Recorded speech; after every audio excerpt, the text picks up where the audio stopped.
आज बहुत ही पवित्र दिन है। क्या है? हाँ,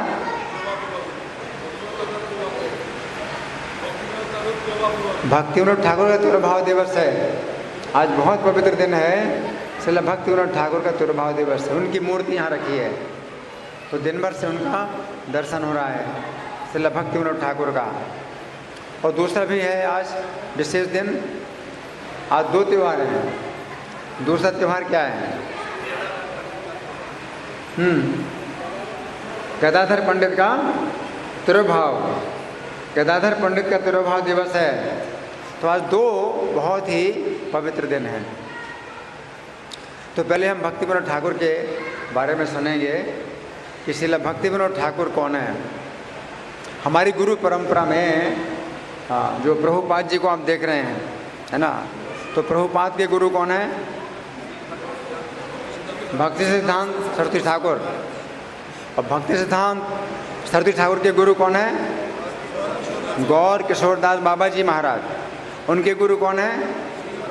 भक्ति विनोद ठाकुर, है ना। तो प्रभुपाद के गुरु के गुरु के गुरु, आज उनका तिरुभाव दिवस है। इसके अलावा दूसरा भी संबंध है।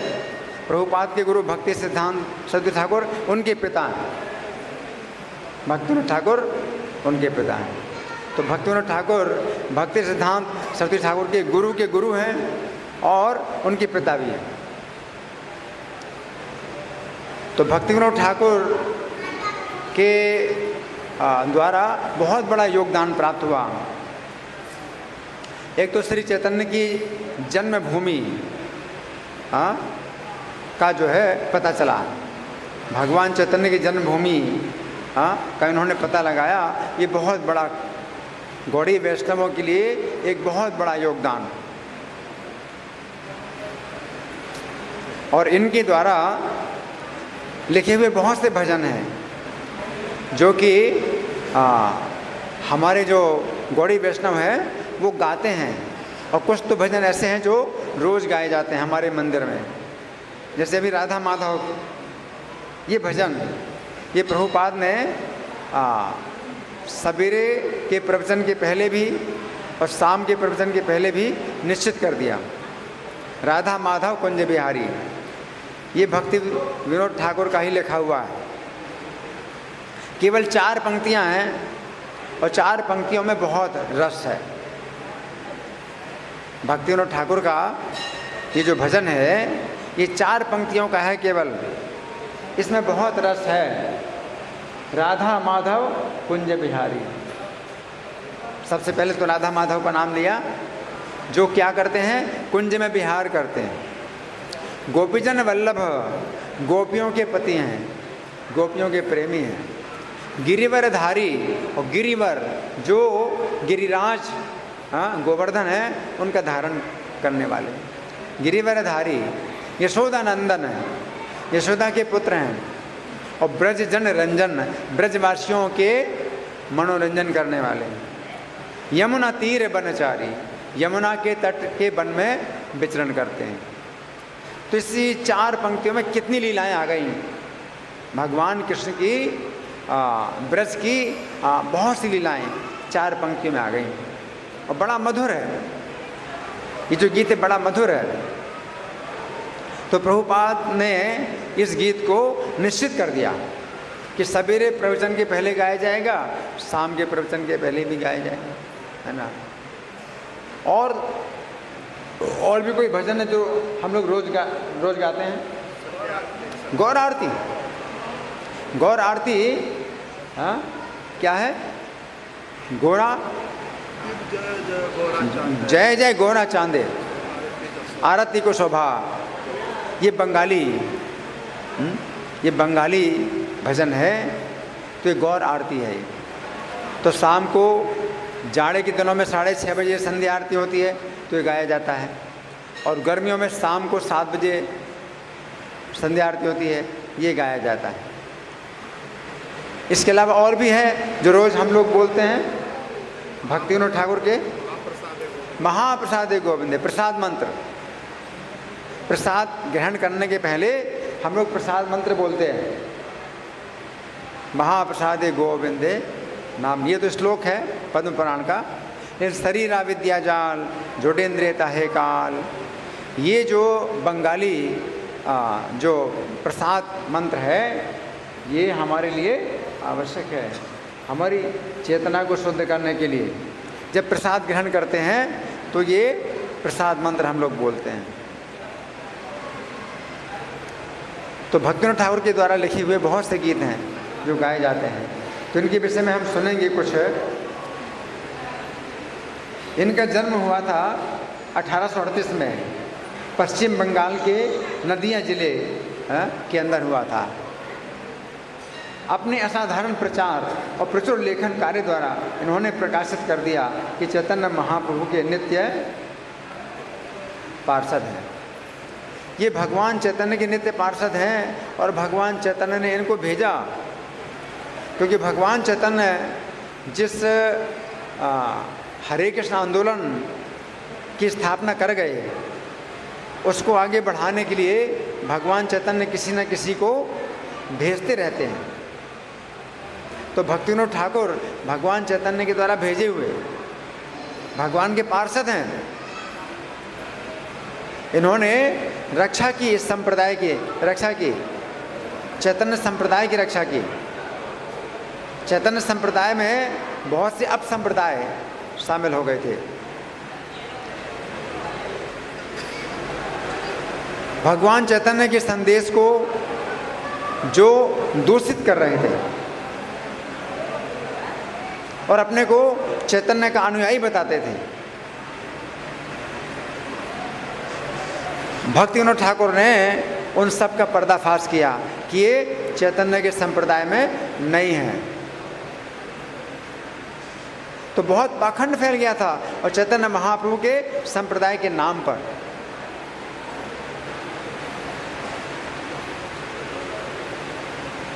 जैसे प्राकृत सहजिया, तो ये लोग भी गोपी भाव की नकल करते थे, लेकिन व्यभिचार, नशा, ये सब उनका जो है सामान्य कार्य था।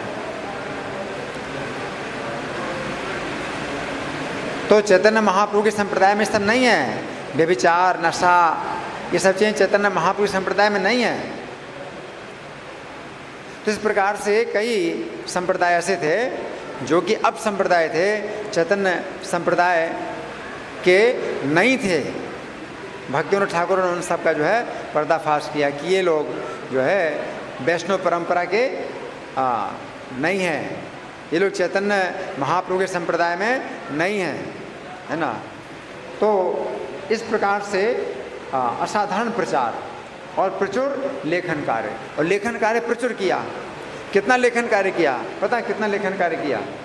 ये जो है रात में 10 बजे बैठते थे लिखने के लिए। रात में 10 बजे से लेकर के 4 बजे तक लेखन कार्य करते थे। कितना? रात में 10 बजे से सवेरे 4 बजे तक। कितने घंटा हुआ? 6 घंटा है।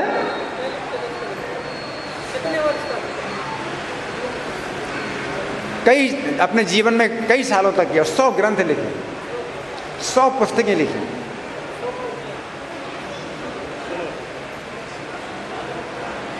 तो ये जो है इनका प्रचुर लेखन कार्य। इन्होंने बहुत सी किताबें लिखी अंग्रेजी में, कई किताबें लिखी बंगाली में, संस्कृत के जो ग्रंथ हैं उनका भी बंगाली में अनुवाद किया। तो उन्होंने बहुत लेखन कार्य किया। चैतन्य चरितामृत का भी जो है इन्होंने भाष्य लिखा, है ना। तो बहुत इन्होंने कार्य किया। हाँ, चैतन्य महाप्रभु के नित्य पार्षद हैं। एक महाभागवत वैष्णव के रूप में जीवन यापन करते हुए अपने जीवन के अंतिम कुछ वर्षों पूर्व गृहस्थ आश्रम में रहे। तो गृहस्थ आश्रम में रहते हुए भी इतना कार्य करते थे। सोचिए, इनके घर में बहुत बड़ा परिवार था, 12 बच्चे, इन बच्चों का पालन करना, इसके बावजूद भी कितना लेखन कार्य करना, कितना लिखते थे। रात में 10 बजे से 4 बजे तक लिखते थे, क्योंकि उस समय सब लोग सोते हैं। तो उनका जो है ये कार्य उस समय होता था जब कोई उनको बाधा ना डाले, सब लोग सो जाएं, तब कार्य करते थे। और जब इन्होंने शरीर छोड़ा तो 4 साल पहले इन्होंने फिर अपने घर में ही बाबा जी का वेश ले लिया था। बाबा जी का वेश ले लिया था। 4 साल तक अपने घर में रहते थे। एक अलग उन्होंने स्थान बना लिया था अपने घर में, जहाँ वो बैठ करके केवल ध्यान करते थे और किसी से बात नहीं करते थे। 4 साल तक केवल ध्यान करते थे, राधा कृष्ण की लीलाओं का ध्यान करते थे, किसी से बात नहीं करते थे, है ना। तो इनका जो है जीवन इस प्रकार का दिव्य जीवन है।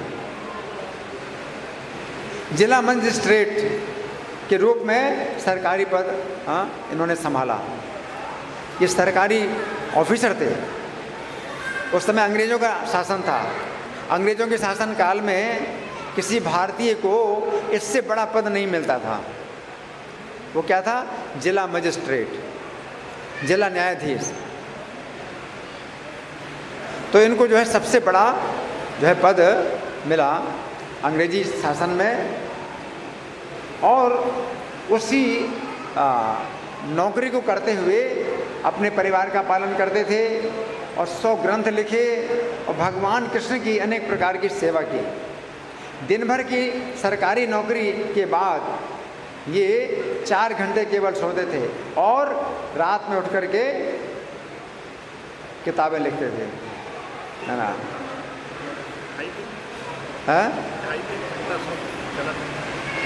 4 घंटा कुल मिला करके, उसमें बीच बीच में थोड़ा समय विश्राम मिल जाता था इनको। रात में 8 से 10 बजे 2 घंटे का विश्राम करते थे। इसके बाद सवेरे 4 से 4:30 बजे तक फिर विश्राम करते थे, आधा घंटा, तो 2.5 घंटा हो गया। हाँ, तो इनकी निद्रा 3 घंटे की है। 3 ही घंटे की निद्रा है। हाँ, तो श्रीनिवासाचार्य ने 6 गोस्वामियों की जो वंदना लिखी है, वृंदावन के 6 गोस्वामी, तो 6 गोस्वामियों का जैसा पवित्र जीवन था, तपस्वी जीवन था, वैसा इनका, इसलिए इनको 7वां गोस्वामी कहा जाता है। भक्तिविनोद ठाकुर को 7वां गोस्वामी कहा जाता है, जबकि परिवार था इनका, पत्नी थी। हमारी परंपरा में किसी गृहस्थ को कभी गोस्वामी नहीं कहते, लेकिन भक्तिविनोद ठाकुर को फिर भी गोस्वामी माना गया। सनातन गोस्वामी सब जो है गृहस्थ नहीं थे। इन्होंने अपना घर परिवार सब छोड़ करके वृंदावन में बहुत कठोर जीवन अपनाया, लेकिन भक्तिविनोद ठाकुर अपने घर में रहते। अभी सुनो, तो भक्तिविनोद ठाकुर का जो है जीवन आजीवन अपने परिवार में रहे, तो भी उनको 7वां गोस्वामी कहा जाता है, क्योंकि इनका जीवन है बहुत पवित्र था। इन्होंने पहला तो योगदान ये दिया कि 100 आध्यात्मिक ग्रंथों की रचना की, किताबें लिखी। दूसरा, चैतन्य महाप्रभु के आविर्भाव स्थल का खोज किया। हाँ, और तीसरा, प्रचार में नई पद्धतियों को अपनाया। इसके अलावा हजारों इन्होंने गीत लिखे, वैष्णव भजन, हजारों वैष्णव भजन लिखे। 500 वर्ष पहले चैतन्य महाप्रभु का जो प्राकट्य स्थल है वो गंगा जी में वो हो गया, डूब गया था। चैतन्य महाप्रभु जहाँ अवतीर्ण हुए थे, तो जब भगवान चैतन्य महाप्रभु चले गए अपने धाम, तो गंगा जी ने अपने बहाव की दिशा को ऐसा बदला कि वो जो स्थान था चैतन्य महाप्रभु जन्म स्थान, वो डूब गया, गंगा जी में डूब गया। और ऐसी स्थिति में कई लोगों ने चैतन्य महाप्रभु जन्म स्थान घोषित कर दिए, कई लोगों ने अपने अपने स्थान को घोषित कर दिया ये चैतन्य महाप्रभु जन्म स्थान है। तो कोई दर्शनार्थी जाए तो सोचता था कि भाई कौन सा असली है। ये कहते हैं कि हमारा स्थान चैतन्य महाप्रभु जन्म स्थान है, दूसरे कहते हैं ये स्थान चैतन्य महाप्रभु जन्म स्थान है। तो सब लोग भ्रमित होते थे। लेकिन भक्ति विनोद ठाकुर ने जब पता लगाया तो वो असली जन्म स्थान था, जो पहले गंगा जी के धारा में डूब गया था। फिर गंगा जी ने अपनी धारा बदल ली तो फिर निकल आया। तो भक्ति विनोद ठाकुर ने बहुत से साक्ष्यों के आधार पर निश्चित किया कि चैतन्य महाप्रभु जन्म स्थान ये है। तो इनके जो है बहुत बड़ा ये योगदान है। सन 1888 में भक्ति विनोद ठाकुर ने मायापुर में योग पीठ पर चैतन्य महाप्रभु जन्म स्थान उद्घाटित किया और उस जन्म स्थान को पुष्टिकरण करने के लिए, ये जन्म स्थान उन्होंने तो पुष्टिकरण किया, अनेक साक्ष्यों के आधार पर पुष्टिकरण किया, और एक और भी उन्होंने तरीका अपनाया पुष्टिकरण का। और वो क्या था, जगन्नाथ दास बाबा जी उस समय 120 साल की अवस्था के थे। 120 साल की अवस्था में जगन्नाथ दास बाबा जी की आंखें बिल्कुल बंद हो गई थी, उनकी जो पलकें हैं लटक गई, आंखें अपने आप बंद हो गई। तो कोई अगर उनकी आंखें खोलता था, पलकें उठाता था, तब वो देख पाते थे। नहीं तो पलकें, ज़्यादा उम्र में क्या होता है ना, मांस लटक जाता है। तो आँखों के सामने से जो मांस है इतना लटक गया था कि पर्दा बन गया आँखों का, है ना। और वे जो है एक झप्पान में बैठते थे, झप्पान मतलब टोकरी में उकुड़ में बैठ जाते थे, और उनका जो शिष्य था बिहारी दास वो उनको ऊपर उठा करके और चलता था। तो भक्ति विनोद ठाकुर उस स्थान का पता लगाने के लिए, मतलब पुष्टिकरण करने के लिए जब ले गए जगन्नाथ दास बाबा जी को, तो जगन्नाथ दास बाबा जी उस स्थान में पहुंच करके टोकरी से उछले और ज़मीन में नृत्य करने लगे। सोचो, हरि बोल। 120 साल की अवस्था में, है ना, वो जन्म स्थान और पुष्टिकरण किया कि यही जन्म स्थान है, चैतन्य महाप्रभु यही जन्म स्थान है ना। तो भक्ति विनोद ठाकुर ने चैतन्य महाप्रभु जन्म स्थान को खोजा भी और साथ साथ कई प्रकार से पुष्टिकरण किया। तो वहाँ पर गौरांग महाप्रभु और विष्णुप्रिया देवी की पूजा स्थापित कर दी। अभी जन्म स्थान सब लोग जाते हैं चैतन्य महाप्रभु का योग पीठ में दर्शन करने के लिए, जन्म स्थान है ना। और विश्व भर के विश्वविद्यालयों में एक ग्रंथ इन्होंने भेजा, चैतन्य महाप्रभु गौरांग लीला स्मरण। गौरांग लीला स्मरण नाम का एक ग्रंथ है, उन्होंने पूरे विश्व की लाइब्रेरी में भेजा। कब? 1896 में इन्होंने कितना बड़ा कार्य किया। अंग्रेजी में किताब लिखी। अंग्रेजी में किताब क्यों लिखी? अंग्रेजी भाषा अंतर्राष्ट्रीय भाषा है। अंग्रेजी भाषा में अगर कोई किताब लिखें तो सब विश्व भर की सब भाषाओं में उसका अनुवाद होगा। तो चैतन्य महाप्रभु के बारे में गौरांग लीला स्मरण नाम की किताब अंग्रेजी में लिखी और विश्व भर के सब लाइब्रेरियों में भेजी। लाइब्रेरी में अगर भेजें किताब तो कितने लोग पढ़ेंगे, है ना। तो ये किताब भेजी और उसमें 47 पेज की भूमिका थी, चैतन्य महाप्रभु, उनका जीवन और उनकी शिक्षाएं। तो ये जो है इनका बहुत बड़ा योगदान था। भक्ति विनोद ठाकुर ने 3 भविष्यवाणियां की।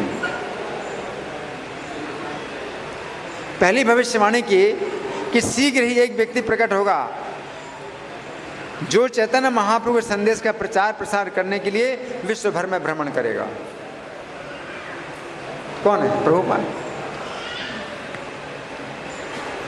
तो उन्होंने भविष्यवाणी की कि शीघ्र ही एक ऐसा व्यक्ति प्रकट होगा जो कि विश्व भर में चैतन्य महाप्रभु के संदेश का प्रचार प्रसार करेगा।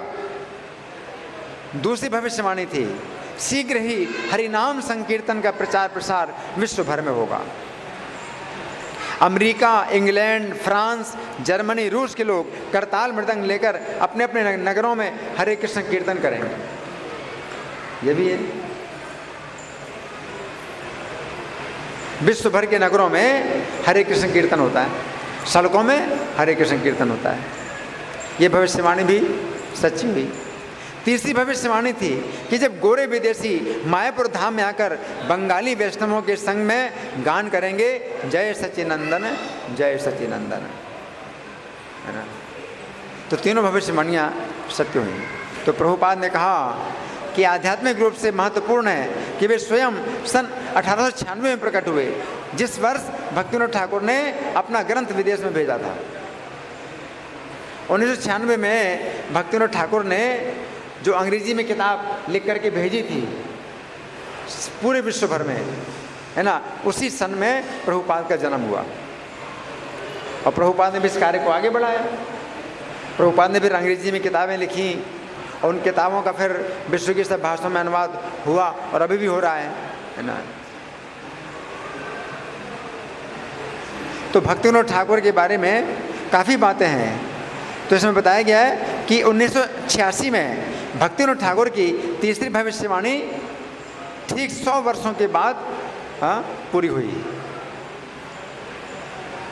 अमेरिका, इंग्लैंड, फ्रांस, जर्मनी, रूस तथा 50 अन्य देशों से 3000 गोरे भक्त मायापुर धाम में आए और 1000 बंगाली वैष्णवों के साथ में उन्होंने जय सच्चिनंदन जय सच्चिनंदन जय सच्चिनंदन गौर हरि का कीर्तन किया 1886 में, है ना।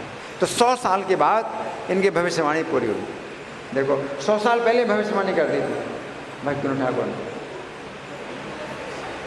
तो भक्तिविनोद ठाकुर तो जीवित नहीं रहेंगे, लेकिन भविष्यवाणी उन्होंने 100 साल पहले कर दी थी कि ऐसा होगा, तो हुआ, है ना। सन 1914 में गदाधर पंडित की तिरुभाव तिथि पर ठाकुर भक्ति विनोद अपने नित्य लीला में प्रविष्ट हुए। आज के दिन भक्तिविनोद ठाकुर ने आज के दिन अपना शरीर छोड़ा, जो पहले से गदाधर पंडित के तिरुभाव दिवस का था। गदाधर पंडित राधा रानी के अवतार है, तो आज के दिन गदाधर पंडित ने शरीर छोड़ा था। और ये क्या है? कमल मंजरी हैं। भक्तिविनोद ठाकुर राधा रानी की सेवा में कौन है? कमल मंजरी। गोलोक धाम में नित्य लीला में भक्तिविनोद ठाकुर राधा रानी की सेवा करती हैं कमल मंजरी के रूप में। तो वो कमल मंजरी ही भक्तिविनोद ठाकुर के रूप में अवतरित हुई, पुरुष के रूप में। राधा रानी भी गौर लीला में पुरुष के रूप में प्रकट हुई, गदाधर पंडित। तो कमल मंजरी राधा रानी की सेवा में रहती हैं। तो उन्होंने निश्चित कर लिया था अपने शरीर छोड़ने का दिन, कि किस दिन शरीर छोड़ना है अपना? जिस दिन गदाधर पंडित ने शरीर छोड़ा।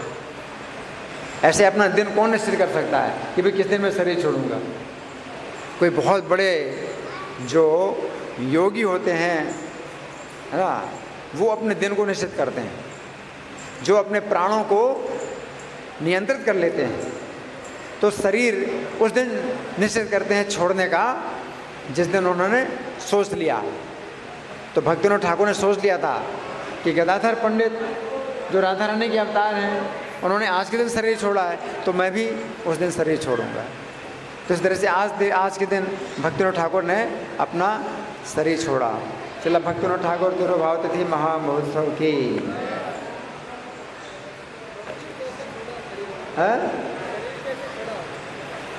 शरीर कैसे छोड़ा? शरीर छोड़ा अपनी इच्छा से, अपनी इच्छा से शरीर छोड़ा। कोई बीमार नहीं हुए, ठीक है ना। तो शरीर ऐसे भी योगी लोग छोड़ देते हैं।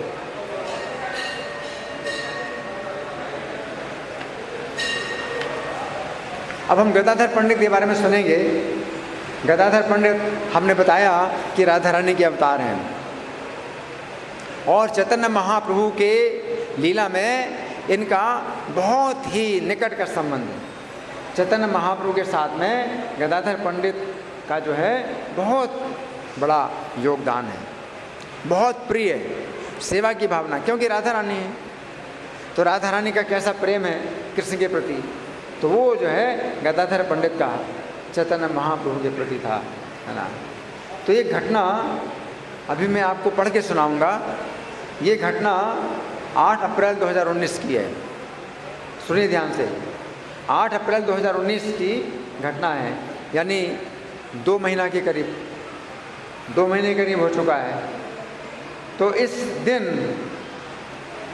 मैं उड़ान के द्वारा कलकत्ता गया था और कलकत्ता से एयरपोर्ट से गाड़ी के द्वारा मायापुर का दर्शन किया था। तो मेरा नियम है उसी दिन वापस आने का। मेरा नियम है मंगल आरती यहीं की करते हैं, अभी बातें नहीं, आपस में बातें नहीं करना है। आप लोगों से बोल रहा हूँ, ध्यान दे रहे हैं आप लोग, आपस में बातें नहीं करना चाहिए, शिष्टाचार नहीं है। एक तो आप सुन नहीं रहे हैं और दूसरा जो है दूसरों को भी बाधा डाल रहे हैं। आपस में बातें नहीं करना चाहिए, है ना। तो मैं क्या बता रहा था, मेरा नियम है कि इसी दिन वापस आना है, क्योंकि यहीं की मंगल आरती मैं करता हूँ। तो जब मायापुर गए थे, कलकत्ता से मायापुर गए, फिर मायापुर में रहने वाले राधापति गोपीनाथ प्रभु हमें मायापुर के निकट स्थित विभिन्न पवित्र स्थानों के दर्शन कराए। भगवान की बहुत सी लीला स्थलियाँ हैं, उनके दर्शन कराए। उस समय मध्याह्न के 2 बज गए। कितना बज गया? 2, दोपहर के 2 बज गए। 2 बज गए तो चांपाहाटी स्थान में हम गए। मायापुर के पास में एक चांपाहाटी स्थान है, वहाँ पर हम गए और इस स्थान पर गौर गदाधर अर्चा विग्रहों के दर्शन होते हैं। गौर गदाधर जो अर्चा विग्रह हैं स्वयं प्रकट हुए हैं। भगवान चैतन्य और गदाधर पंडित दोनों अर्चा विग्रह के रूप में प्रकट हुए हैं। वो बहुत दिव्य है, वो दर्शन जो है गौर गदाधर का बड़ा दिव्य है। तो इस समय अर्चा विग्रहों के दर्शन 12:30 बजे बंद हो जाते हैं।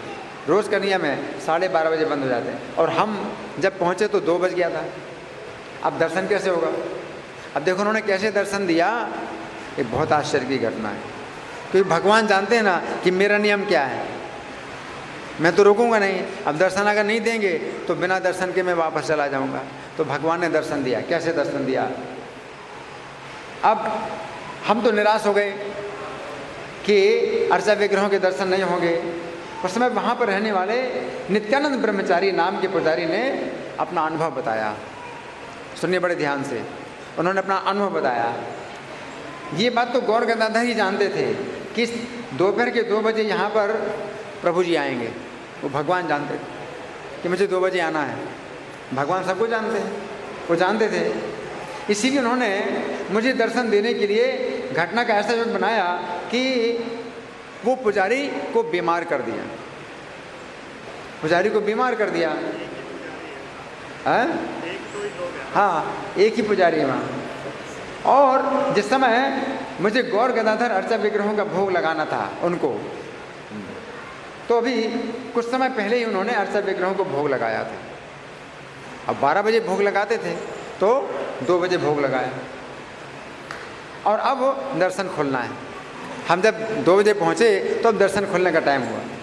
भगवान ने सेटिंग कर दिया इसे, अपने पुजारी को बीमार कर दिया। हाँ, क्यों बीमार कर दिया?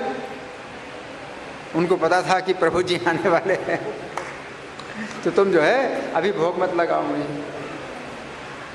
तो भोग लगाया, बोले अब जो है अब मैं दर्शन खोलूँगा। इस प्रकार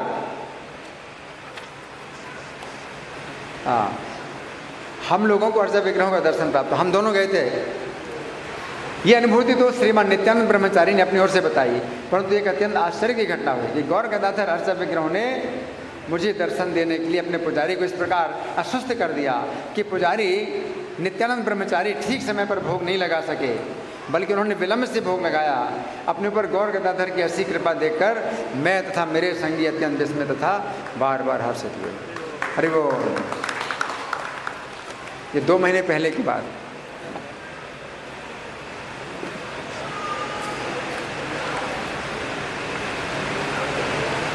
गदाधर पंडित चैतन्य महाप्रभु से 2 महीने छोटे थे, करीब 2 महीने छोटे थे गदाधर पंडित, है ना।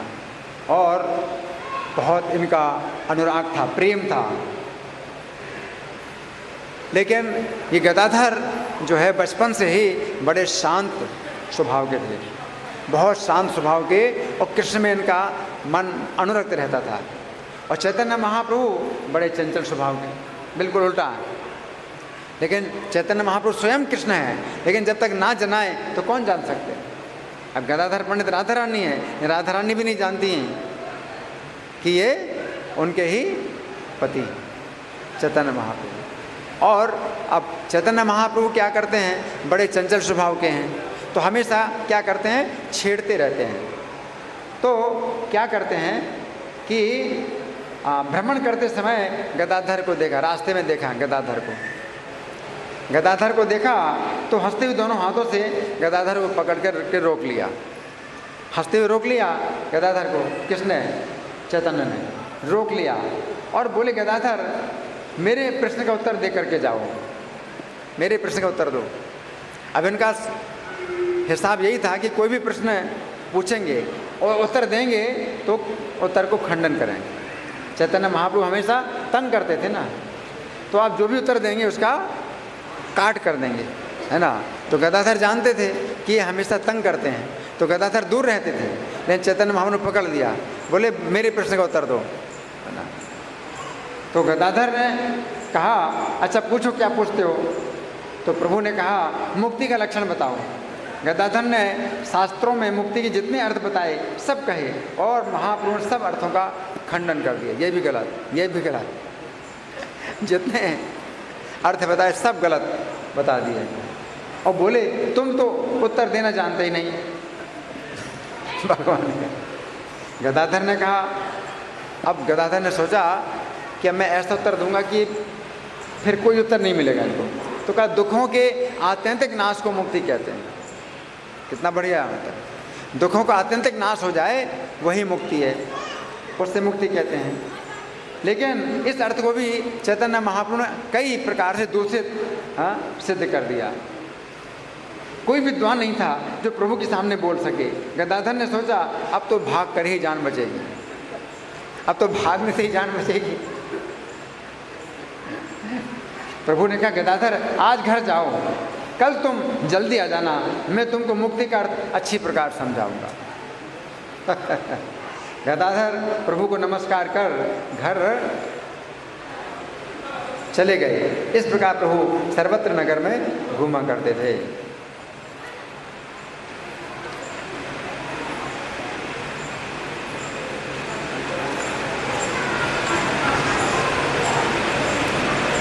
अब ये दूसरी घटना है, जिस समय गदाधर पंडित जो है अब चैतन्य महाप्रभु की संगति में आ गए, क्योंकि चैतन्य महाप्रभु गया की यात्रा में गए थे, और गया की यात्रा में ईश्वरपुरी से मिलन हुआ और उनसे उन्होंने दीक्षा प्राप्त कर ली, और अब कृष्ण प्रेम का जो है अब प्रकाश हो गया, और कृष्ण प्रेम इतना बढ़ गया कि नवद्वीप में जब वापस आए तो कोई इनको समझ नहीं पा रहा है, और लोग कहते हैं कि पागल, ये तो पागलपन है। सच्ची माता भी बड़ी चिंतित रहती हैं कि मेरे पुत्र को क्या हो गया। तो एक बार क्या हुआ कि सच्ची माता तो परेशान है और कोई नहीं समझ पा रहा है कि इनको कृष्ण प्रेम का जो है बहुत बड़ा लाभ हुआ है ना। तो गदाधर आए, प्रसन्नतापूर्वक सामने आए। गदाधर को देखकर प्रभु पूछते हैं, पीतांबरधारी उस सांवला कृष्ण कहाँ है। उस समय चैतन्य कृष्ण के वियोग में इतने बेहवल होते थे कि कृष्ण कहाँ है, कृष्ण कहाँ है, और व्याकुल होते थे। तो गदाधर पंडित आए तो चैतन्य पूछते हैं, गदाधर कृष्ण कहाँ है, सांवला कृष्ण कहाँ है, ऐसा पूछते हैं। तो गदाधर पंडित जो है अब सोचते हैं कि क्या बोलूं, कुछ समझ में नहीं आ रहा क्या बोलूं, है ना। तो हड़बड़ाकर बोले, श्री कृष्ण तो निरंतर आपके हृदय में है। कितना चौतर है, कृष्ण तो आपके हृदय में है, निरंतर आपके हृदय में है। गदाधर पंडित ने उत्तर दिया और ये सोच करके उत्तर दिया कि अब संतुष्ट हो जाएंगे, लेकिन उल्टा परिणाम हुआ। क्या हुआ? श्री कृष्ण हृदय में है ये वचन सुनकर नाखून से अपना हृदय चीरने लगे। अब तो और समस्या पैदा हो गई। कृष्ण हृदय में है, गदाधर पंडित ने कहा तो नाखून से हृदय को चीरने लगे कि हृदय में है कृष्ण, कृष्ण हृदय में है, अपने हृदय को चीरने लगे। अब तो बड़ी समस्या हो गई। अब उस समय गदाधर पंडित को कैसा उत्तर सूझा वो देखिए। गदाधर पंडित ने क्या किया?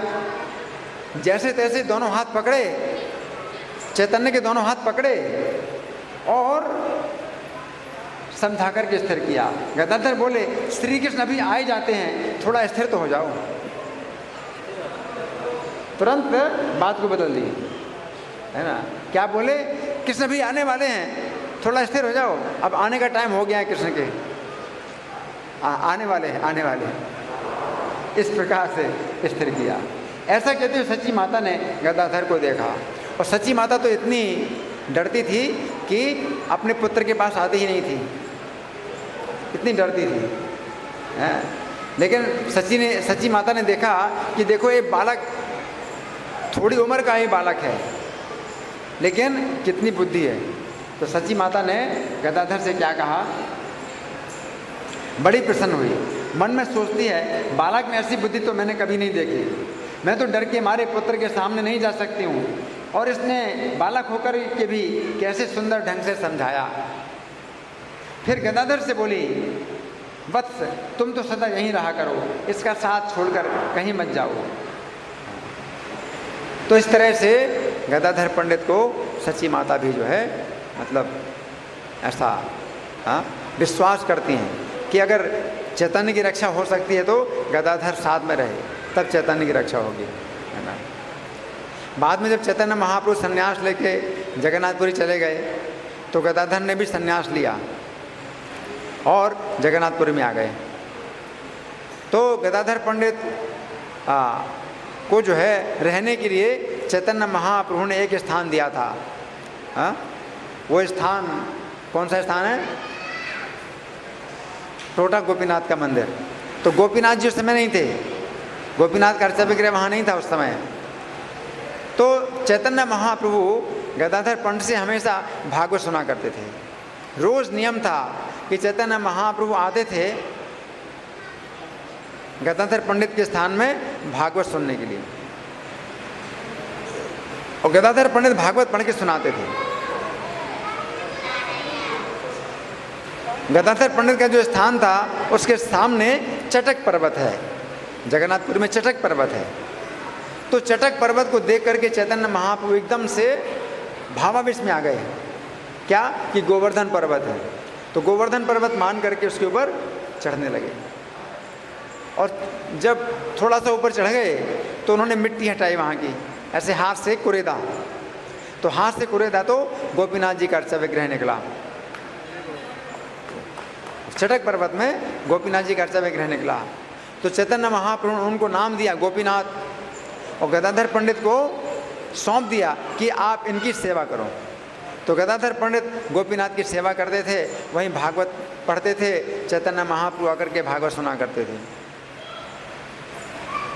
फिर आगे चल करके क्या हुआ कि जब चैतन्य महाप्रभु ने अपनी लीला समाप्त की तो गदाधर पंडित से भागवत सुनते सुनते एकदम से उठे और दौड़ करके गोपीनाथ जी के शरीर में प्रवेश कर गए। चैतन्य महाप्रभु ने अपना शरीर नहीं छोड़ा, तो वो गोपीनाथ जिनकी पूजा करते थे गदाधर पंडित, उन्हीं के ही अर्चा विग्रह में प्रवेश कर गए चैतन्य महाप्रभु। और गदाधर पंडित चैतन्य के वियोग में इतने बेहबल थे कि बड़ी जल्दी उनका शरीर वृद्ध हो गया। 48 साल की अवस्था थी।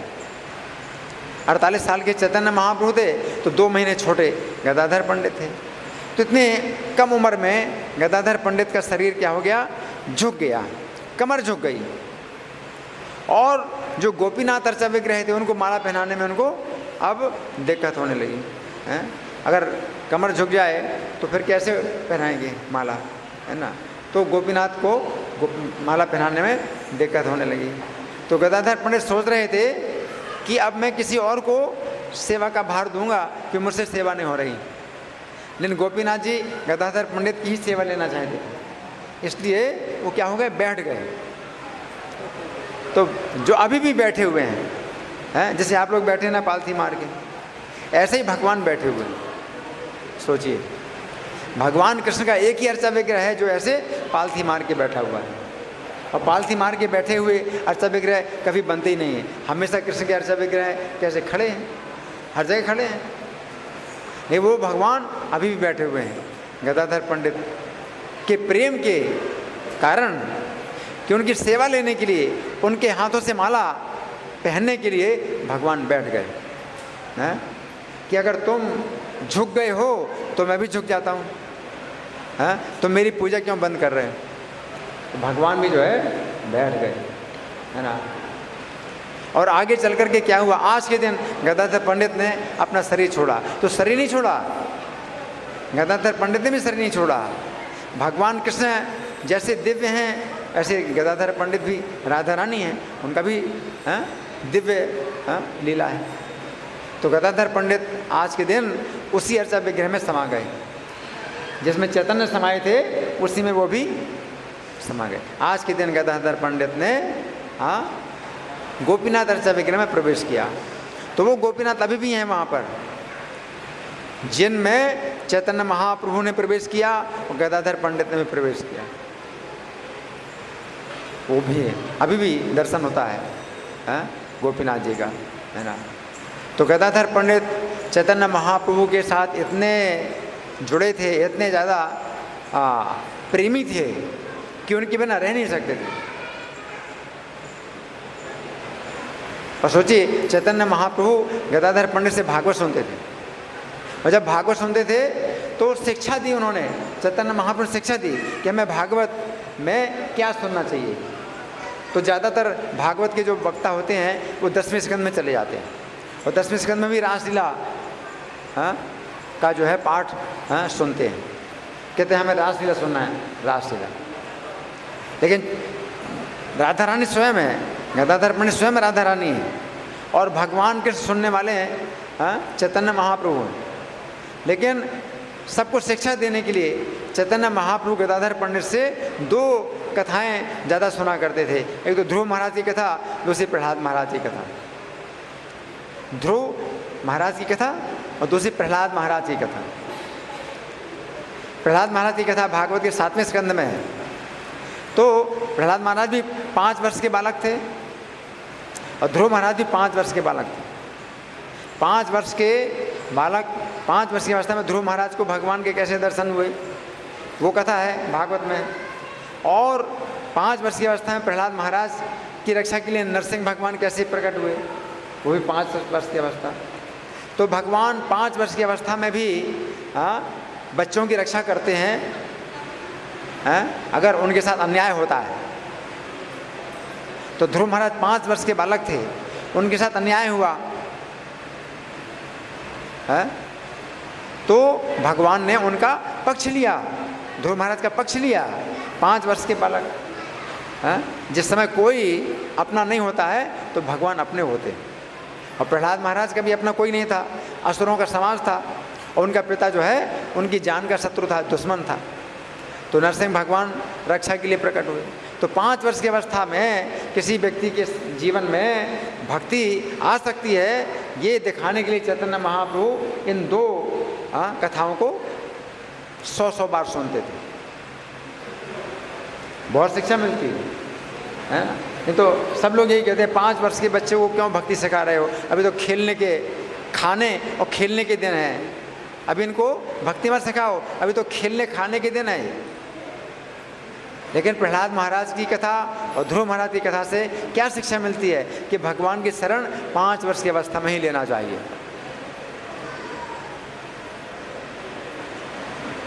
तो ये शिक्षा देने के लिए भगवान चैतन्य गदाधर पंडित से ये 2 कथाएं ज़्यादा सुना करते थे। 5 वर्ष की अवस्था में कभी बच्चे के साथ ऐसे अन्याय होते हैं कि कोई जो है सहयोग नहीं करता, कोई अपना साथ नहीं देता, है ना। तो आजकल तो बहुत कोर्ट बन गए, बच्चों के लिए कोर्ट अलग बन गए कि भाई बच्चों के साथ अन्याय होना चाहिए। लेकिन बच्चों को आप ये भक्ति सिखाओगे तो उनकी रक्षा भगवान करेंगे, फिर बच्चों के लिए अलग कोर्ट बनाने की जरूरत नहीं है। भगवान का कोर्ट जो है खुला हुआ है बच्चों के लिए। बच्चों के साथ में आप अगर अन्याय करते हैं तो उसी प्रकार का दंड भी प्राप्त होगा। तो भगवान का कोर्ट है बच्चों के लिए, है ना। तो इसलिए हमारे आंदोलन में भी बच्चों को शिक्षा दी जाती है, हाँ।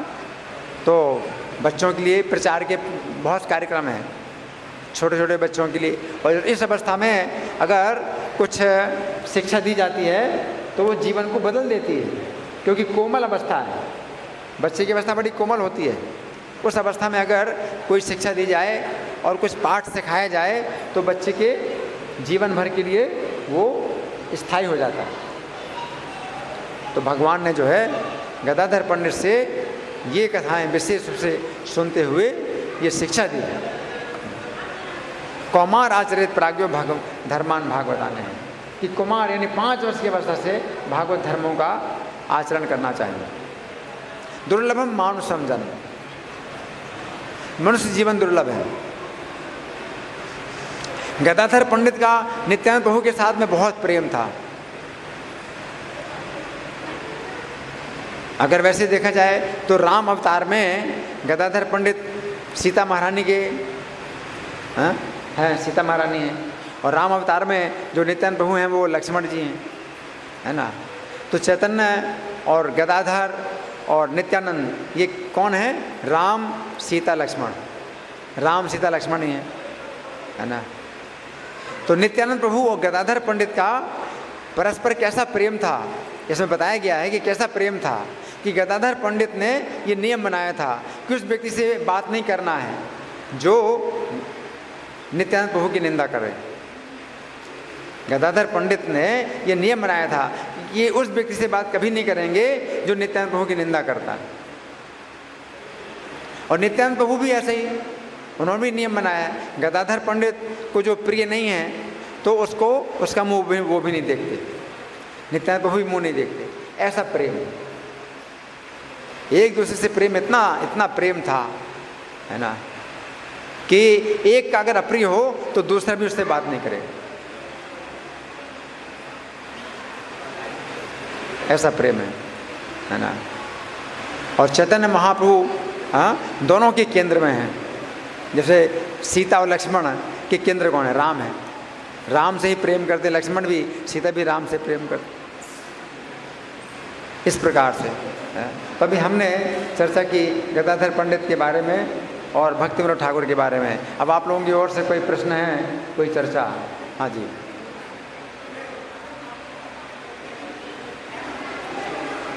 माइक पे।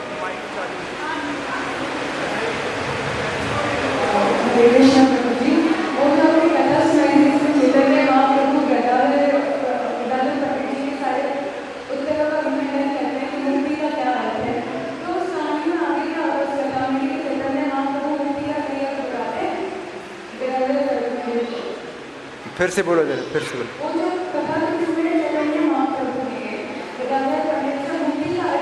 हाँ, मुक्ति का। अच्छा, नहीं, इसमें तो यहाँ यही समझना है कि चैतन्य महाप्रभु का ये स्वभाव था। अब अगले दिन जो भी हुआ हो, चैतन्य महाप्रभु कुछ बताएंगे तो उसको काटने की शक्ति किसी के अंदर नहीं है, क्योंकि सरस्वती के पति, भगवान सरस्वती देवी के पति हैं। इसलिए जो कुछ भी अर्थ वो बताएंगे तो उसको कोई नहीं काट सकता, और आप जो भी अर्थ बताएंगे वो काट देंगे। उनकी इतनी शक्ति, भगवान की शक्ति, भगवान है। गदाधर पंडित को जो है चैतन्य महाप्रभु कुछ भी बताएं तो वो तो बिल्कुल प्रामाणिक है, कुछ भी उसमें कमी नहीं, कोई दोष नहीं। गदाधर पंडित जो कुछ बताएंगे वो सब काट देंगे। भगवान के पास ऐसी शक्ति थी।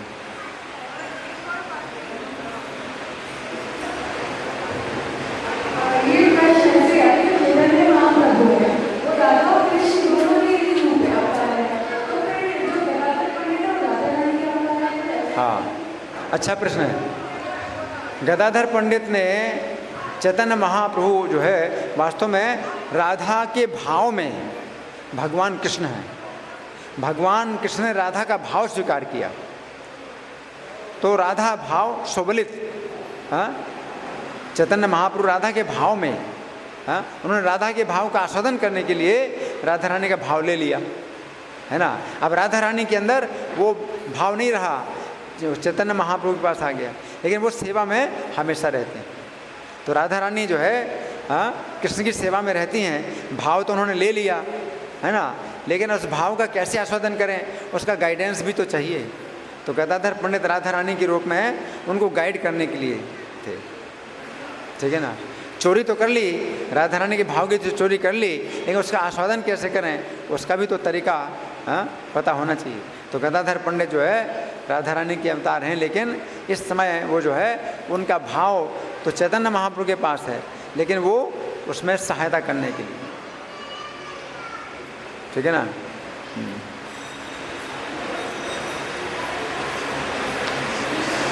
अच्छा, मैं प्रश्न करूं तो नित्यानंद और गदाधर के बीच में जो प्रेम था वो कैसा संबंध था? प्रेम का कैसा प्रेम था? एक दूसरे से परस्पर प्रेम था कैसा? अगर एक ही कोई निंदा करे तो दूसरा उससे बात नहीं करेगा, ऐसा प्रेम, है ना।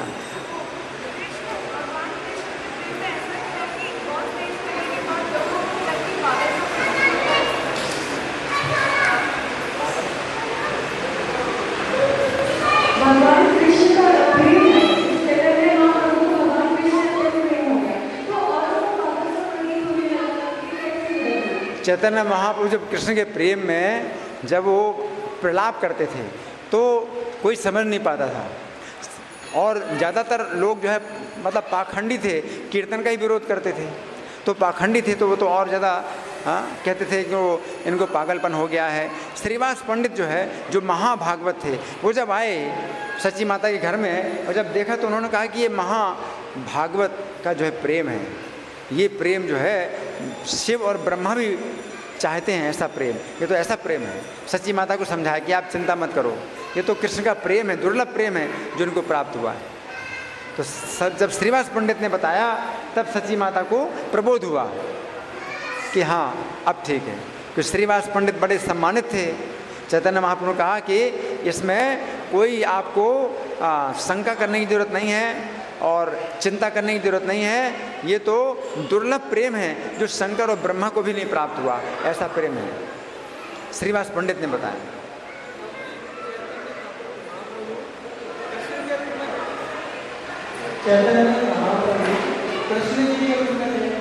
चैतन्य महाप्रभु कृष्ण तत्व हैं, श्री कृष्ण ही चैतन्य महाप्रभु के रूप में प्रकट हुए।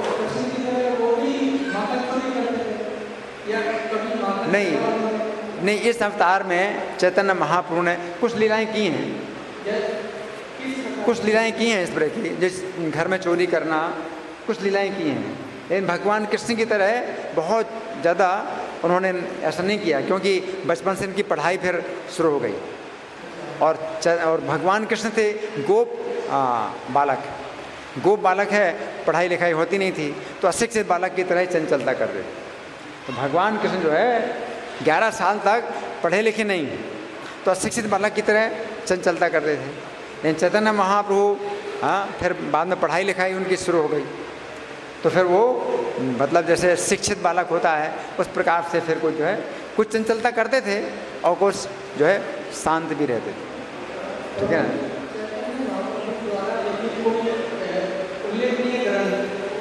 केवल 8 श्लोक हैं जो हम लोग रोज गाते हैं शिक्षा शिखम के चैतन्य महाप्रभु द्वारा।